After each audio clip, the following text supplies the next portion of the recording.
Okay, so for today's learning, we're going to take a look at the soap dispenser and we're going to find out how we can change the scenario here from a soap dispenser that has nothing in it to the variety that has soap in it.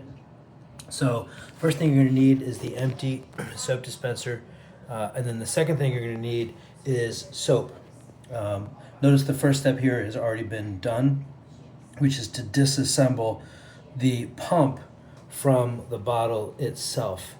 So let's just assume for right now that if that were not the case, you would have, for example, this here,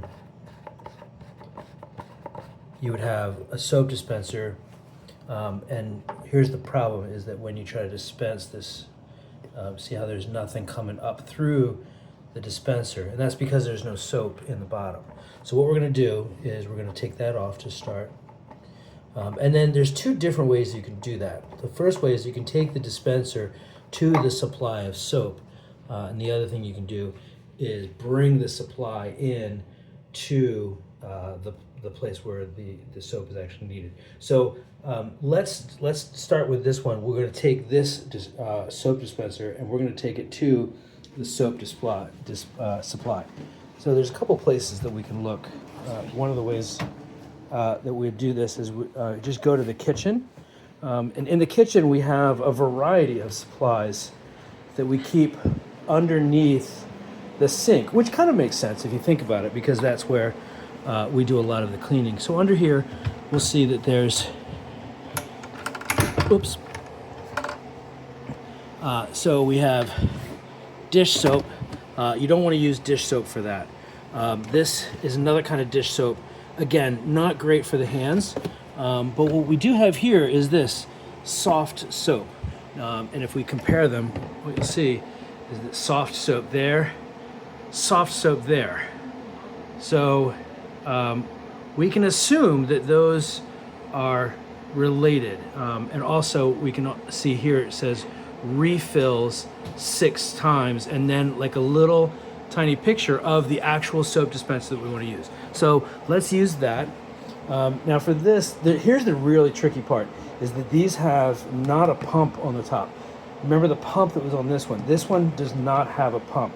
So what you're gonna have to do is flip this top cap, and that can be really hard, but there we go. So we've flipped the top cap, and then what you're gonna do is turn this over like this, and you're just gonna line up the hole here with the bottle itself, and then you're just going to start to pour out. Now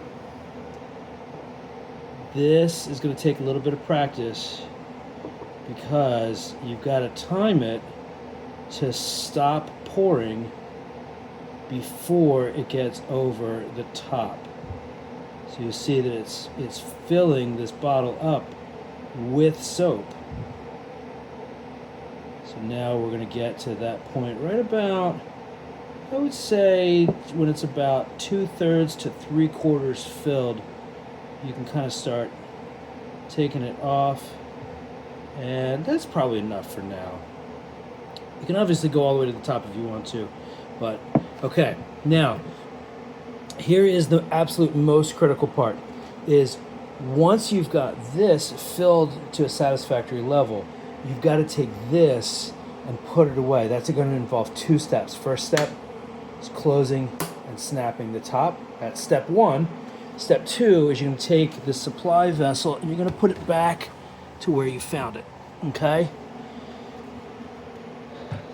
So we're almost there.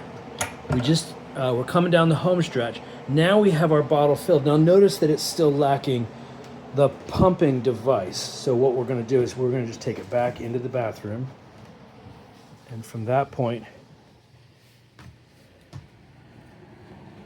we'll put it back where we got it from, and this time, you remember how we had this in before and we took it out? So we just need to replace it. We're going to put it back in just like that, twist it until it's closed, and then we hit the pump a few times just to prime it, and you'll find out there comes the soap, just like that.